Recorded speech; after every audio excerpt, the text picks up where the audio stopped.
Hi everyone, Big Thinny Bite Tano here, the internet's busiest music nerd. And it's time for a review of this new Thundercat album, Distracted. Here we have a new LP from singer, songwriter, bassist extraordinaire, Thundercat. And from the moment this guy made a splash with his debut album on Flying Lotus's BRAINFEEDER Records, way back in 2011, it was clear this dude was special. Not only because his sound felt so unique on the music landscape at the time, this space-age blend of jazzy synth funk and soul, but the grooves and production behind his songs was obviously influenced heavily by the LA beat scene at the time, and elevated by his stellar bass playing, which just put him in another class of artist. And over the years, he's proven not just to be a songwriter with staying power, but an artist type of artist too, which has allowed him to stay in the limelight even when he doesn't have a brand new album on deck, just due to the number of influential names who are repeatedly reaching out to collaborate with him, be it either a Kendrick Lamar, a Mac Miller, Flying Lotus, Kamasi Washington, Justice, Gorillaz, Terrace Martin, Lewis Cole, Her, Kalani. The list goes on and on and on. Not to mention he's been covered by Ariana Grande, embraced by influences of his like Michael McDonald. Thundercat is just that dude. Even though personally I feel like he's yet to really drum up a full-length record that is quite as good or hits as hard as his debut. But I guess for a lot of listeners that doesn't really matter too much, or there's at least some debate. I mean, certainly Drunk has proven to be a fan favorite recently. But still, each one of his albums regardless has at least a few very memorable highlights on them. And his style continues to stay distinct with each new music paradigm shift too. And his obvious talent and sense of style just continue to leave me looking forward to each new album. Now, Distracted is a record that I know he's been hounded for by fans for years, because I believe it was back in 2020 that he dropped his last record. And for me, the production quality and very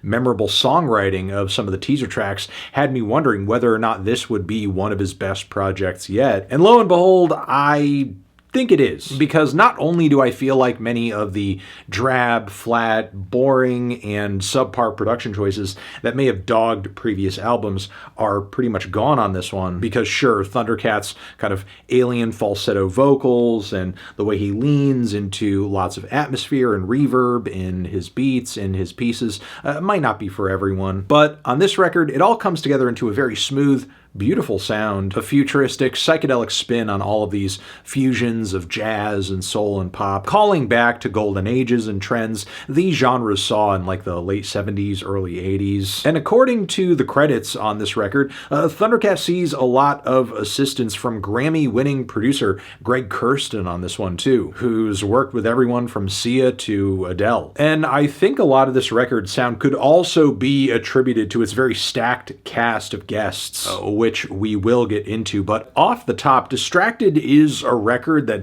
in some ways lives up to its title, in some ways doesn't, because it does feel like a very focused deep dive into not only Thundercat's personality, and pretty much every track feels at the very least purposeful in terms of the message it's trying to get across, even if the structure is maybe a little bit lacking, be it either Thunderwave with Willow or This Thing We Call Love, a track where Channel Trace's very heavy house and funk influences come through hard along with his lead vocals. And while I wouldn't call this a concept album by any stretch of the imagination, clearly a lot of the tracks on this album are devoted to the feeling of love, whether it's falling in love or making mistakes in love, sensuality, and romantic regrets. Thundercat even has A$AP Rocky out here rapping about having his heart stolen. Then the other thematic departures from there are, as I alluded to earlier, a lot of cuts where Thundercat kind of dives into a lot of these internal, mental, and emotional struggles he's having, which I think he's very clearly attributing to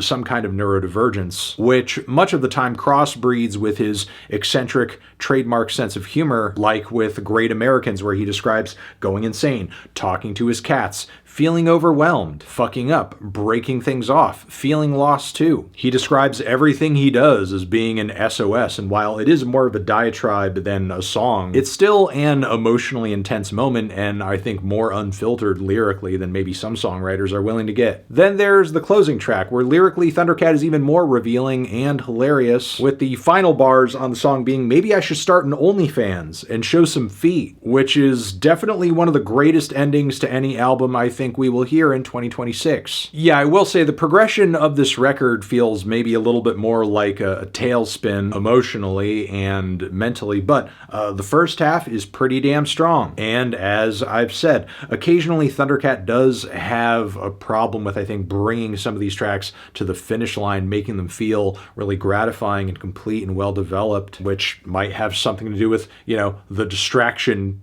point of this. But when this record is on, it is on, like with No More Lies featuring Tame Impala, which is a much more sensible crossover than maybe some might think on the surface. Even though these guys come from very different schools of dance and groove, it all kind of washes out perfectly in, the same kind of ocean of reverb, and is overall a really great statement on honesty and transparency in love. Then there's She Knows Too Much featuring Mac Miller, which was a big single to this thing, and Mac is just an excellent posthumous feature on this track. Charisma is on 10. Killer bass line too, with keys and vocal harmonies that are very, very Stevie Wonder. And this track is essentially about being on the back foot in the face of a romantic interest who you sort of see as a little scary because they're so smart. They know so much about you or see right through you and can't be bought off easily. I Did This to Myself featuring Flying Lotus and Lil Yachty is another highlight here for me. This handily has one of the most funny and out there features Yachty has done in years. He rarely sounds this confident and oddball, and with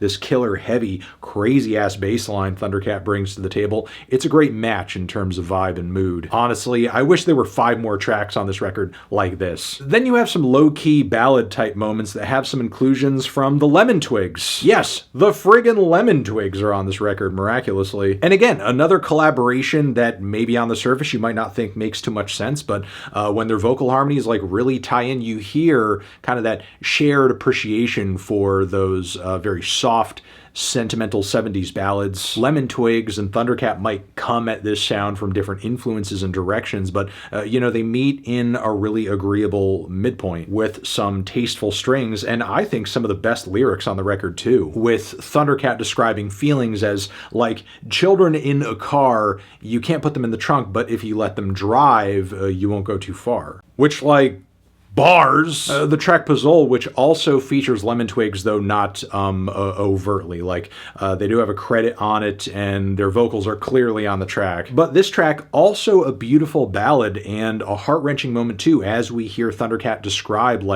the difficulties and fear around sharing himself and being his true, most authentic self, and wondering if it even matters. And honestly, coming out of this album, I was surprised at just how much of a selling point these low-key moments in the tracklist are, because you also have I Wish I Didn't Waste Your Time, Walking on the Moon too, both of which are well composed, beautifully sung, have interesting lyrics too. I don't remember the low-key moments hitting quite this hard on previous Thundercat releases. I was thinking this record might be like a funky, out there, freaky blowout, but it's actually the saddest spots that are hitting the most. Still, again, there are some cuts where I wish there was more to the direction and to the progression. Anakin Learns His Fate, for example, which just kind of quickly beat switches into this kind of trebly and low-key version of itself suddenly, just to fizzle out. And again, the sudden switch on the back end of the record to a series of more skeletal, more stripped back, more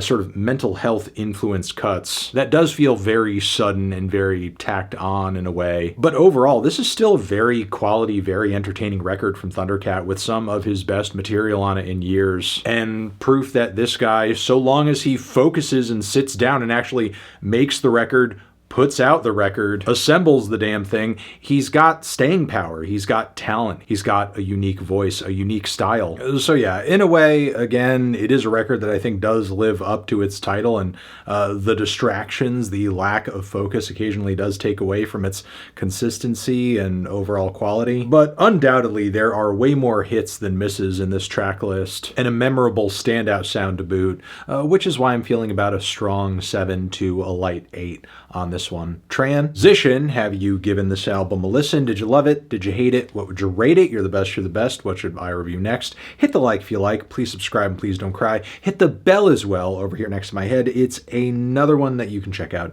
Hit that up or the link to subscribe to the channel. Anthony Fantano, Thundercat, forever.